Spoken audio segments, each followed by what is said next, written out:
کے لیے 2 روپے کی خاطر تجارت کی منڈی میں جھوٹ بولنے والوں، 10 روپے کی خاطر ایمان کا سودا کرنے والوں، کبھی سوچا جن اپنے بچوں کی ترقی کے لیے میں جھوٹی قسم کھا رہا ہوں اس پر لعنت ہوگی تو یہ کہیں کے نہیں رہیں گے، دولت ان کے پاس ہوگی لیکن اللہ کی رحمت نہ مل سکے گی، مال ان کے پاس ہوگا اللہ کی رحمت نہیں مل سکے گی، اس لیے جھوٹی قسم کبھی مت کھانا، بڑے سے بڑا نقصان اٹھا لینا لیکن کبھی جھوٹی قسم نہیں کھانا۔ جھوٹی قسم کا وبال بہت برا ہے لیکن میرا عنوان چونکہ وہ نہیں ہے اس لیے میں عرض کرنا چاہتا ہوں میرے آقا صلی اللہ علیہ وسلم کے دیوانوں، اللہ کی دوستی کے لیے تقوی ضروری ہے اور تقوی کس انداز کا ہونا چاہیے۔ اللہ حضرت امام احمد ابن حنبل کو پتا چلا کہ بغداد میں بکری چوری ہو گئی تو پوچھا کہ بھئی یہ بکری کی زندگی کتنی ہوتی ہے؟ لوگوں نے بتایا اتنے سال، تو کبھی بکری کا گوشت نہیں کھایا اتنے سال تک کہ کہیں وہ چوری کی بکری کسی کسائی کے ہاتھ بیچ دی گئی ہو اور دھوکے سے میرے حلق کے نیچے وہ نہ اتر جائے۔ یہ ہے تقوی۔ اللہ اکبر۔ کبھی گورنمنٹ کی بادشاہ کی مشعل کی روشنی میں اپنا لباس کبھی نہیں سیا، یہ ہے تقوی۔ اللہ اکبر۔ کبھی کسی عورت کو اپنی زندگی میں محرمات کے علاوہ غیر محرم پر کبھی نظر نہیں ڈالی، یہ ہے تقوی۔ 40 سال تک ہر دن عشاء کا وضو ہوتا تھا اور اسی سے فجر کی نماز ہوتی تھی، اسی طرح 40 سال گزرے ہیں، یہ ہے تقوی۔ 15 سال تک کے ایک پیر پہ کھڑے ہو کے پورا قرآن ختم کیا ہے، یہ ہے تقوی۔ اللہ اکبر۔ 40 درہم سچ دیے ہیں لیکن کبھی ماں کی نافرمانی نہیں کی، یہ ہے تقوی۔ ایک سیب کی تلافی کے لیے برسوں تک کسی کے باپ کو پانی دیا ہے، یہ ہے تقوی۔ اللہ اکبر۔ اور ایک سیب کی معافی کے عوض میں لنگڑی، لولی، اندھی، بہری، گونگی دلہن کو اپنے نکاح میں قبول کیا ہے، یہ ہے تقوی۔ تقوی کے بارے میں کیا بتاؤں، اتنا سمجھ لو ہماری رسائی وہاں تک نہیں ہے، یہ ہے تقوی۔ تو اب ہم تو ولی بن نہیں سکتے، اگر آپ کو برا لگے تو تھوڑا معاف کر دینا، ارے یار ہم تو ولی ہیں، کیا بنتے رہے۔ ہاں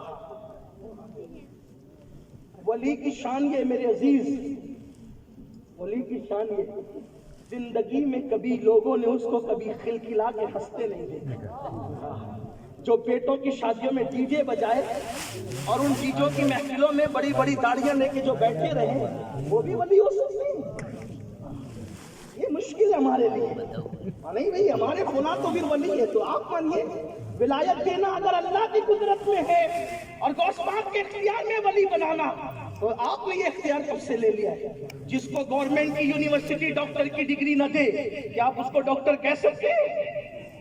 یونیورسٹی جس کو انجینئر کی ڈگری نہ دے آپ اس کو انجینئر کہہ سکتے ہیں؟ دارالعلوم جس کو عالم کی ڈگری نہ دے آپ اس کو علامہ مولانا کہہ سکتے ہیں؟ نہیں کہہ سکتے نا۔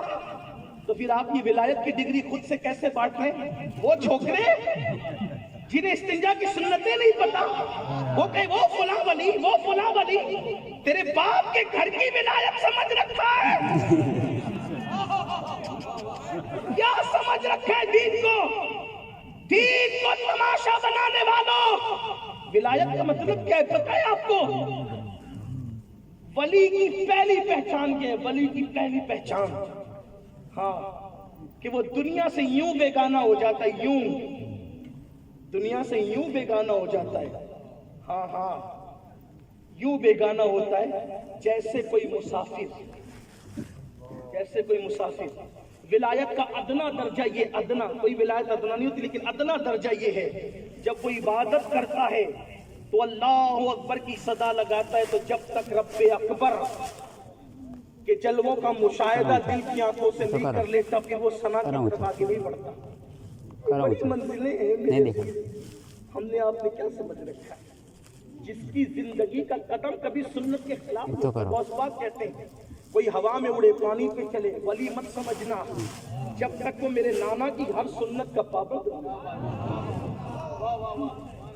ایک شخص غوث پاک کی خدمت میں کیلے لے کر آیا، حضور کیلے کھائیں، فرمایا رکھ دو تاک میں۔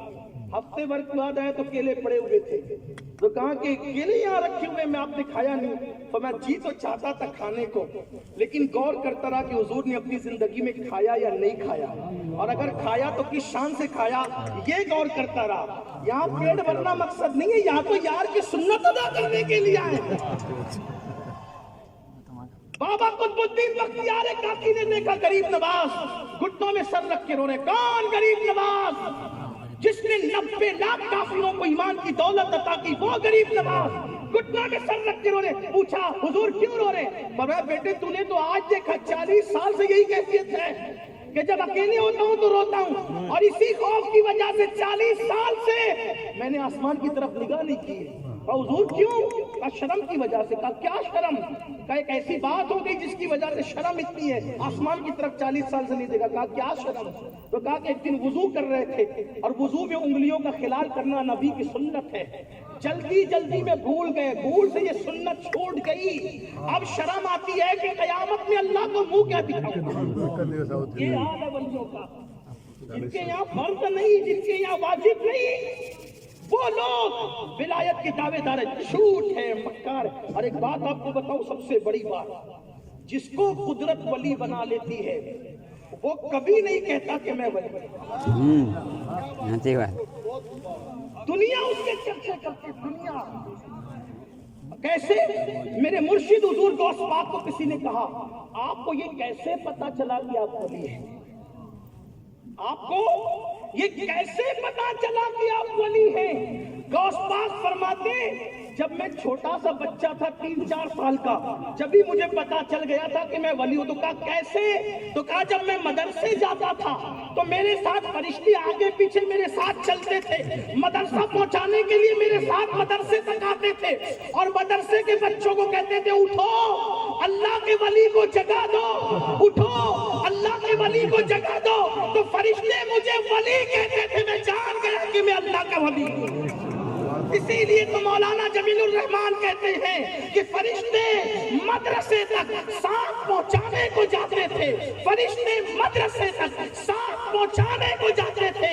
یہ دربار الہی میں ہے رتبہ غوث اعظم کا، یہ دربار الہی میں ہے رتبہ غوث اعظم کا. تو ہم متقی نہیں ہو سکتے، اس لیے ہم ولی کیسے ہو سکتے ہیں؟ تب آسان طریقہ کیا ہے؟ متقیوں کا دامن پکڑو. یہی مسئلہ ہے. اپنا ہاتھ ان کے ہاتھ میں دے دو. اگر اپنا ہاتھ غوث پاک کے ہاتھ میں چلا گیا تو چونکہ وہ ہیں اللہ کے دوست، وہ ہیں اللہ کے دوست، تو ان کی دوستی اللہ کے ساتھ ہے، ان کی دوستی اللہ کے ساتھ ہے. اب ہم ان کا دامن پکڑ لیں گے تو ہماری دوستی بھی اللہ کے ساتھ انڈائریکٹ ہو جائے گی. ہم ان کے، وہ ہے تیرے تو ہوئے ہم تیرے، اس سے بڑھ کر تیری سمجھ اور وسیلہ کیا ہے؟ تو ہم ان کے اس طریقے سے ہو جائیں. لیکن ان کا ہوگا کوئی کیسا؟ اللہ اکبر. مرشد سرکار غوث پاک نے فرمایا بار بار قوم کو صدا دی جاتی ہے، ندا دی جاتی ہے، آواز دی جاتی ہے. غوث پاک کے غلاموں، اللہ اکبر، آج 95% لوگ نماز سے دور، چہروں پہ داڑیاں رکھنے سے دور، حرام مال میں ڈوبے ہوئے لوگ، جھوٹ میں ڈوبے ہوئے لوگ. آپ مجھے بتائیں نا، سرکار غوث پاک نے فرمایا بے نمازی مر جائے اسے مسلمان کے قبرستان میں دفن مت کرو.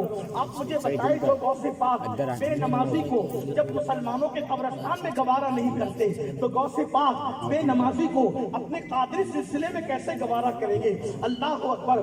آپ نے نہیں جانا قادریت کیا ہے اور قادری مرید کی شان کیا ہے. بات میں دو کرنے چلا تھا، مجھے 2 واقعات غوث پاک کے بارے میں بتانے تھے اور گزر جانا تھا، لیکن آپ بہت اچھے سے سن رہے ہیں تو میرا دل کہتا ہے کہ میں ایک بات آپ کو بتاؤں. جو قادری ہو جاتا ہے نا قادری، اس کے بال بال سے نور کی شعائیں پھوٹتی ہے، اس کے بال بال سے نور کی شعائیں پھوٹتی ہے. اور قادری سلسلے کا مرید، دیکھو کوئی دوسرے سلسلے کے لوگ برا نہیں مانے، اس لیے کہ ہم سنی ہر سنی کو قادری سمجھتے ہیں. جو چشتی ہے وہ بھی قادری ہے، جو نقشبندی ہے وہ بھی قادری ہے، جو سروردی ہے وہ بھی قادری ہے، سب قادری ہے. یعنی جو غوث پاک کو مانے وہ قادری ہے. ورنہ ہندوستان میں تو ہم قادری یہ کہتے ہیں، قادری لوگ، ہم قادری لوگ خود کہتے ہیں ہندوستان میں پیدا ہونے والا کسی سلسلے سے مرید ہو وہ پیدائشی چشتی ہے. اس لیے کہ غریب نواز کے دیار میں رہ کر کوئی چشتیت سے دور رہ کر کبھی رسول اللہ تک پہنچ نہیں سکتا. اسی لیے ہماری دعاؤں کا حصہ ہے، ہماری دعاؤں کا حصہ ہے الہی تابوت خورشید ماہی چراغ چشتیارہ روشنائی. اور یہ اولیاء اللہ میں کوئی جھگڑے فساد نہیں ہے، یہ جھگڑے تو دنیا دار لوگ لڑتے ہیں. بلکہ غریب نواز تو دوستاں کی منقبت پڑھنے والی ہستی ہے. میرے غوث کی شان غریب نواز نے جس شان سے بیان کی کوئی کیا بیان کرے گا. غریب نواز کہتے ہیں یا غوث معظم نور خدا. اچھا ہم ہی سے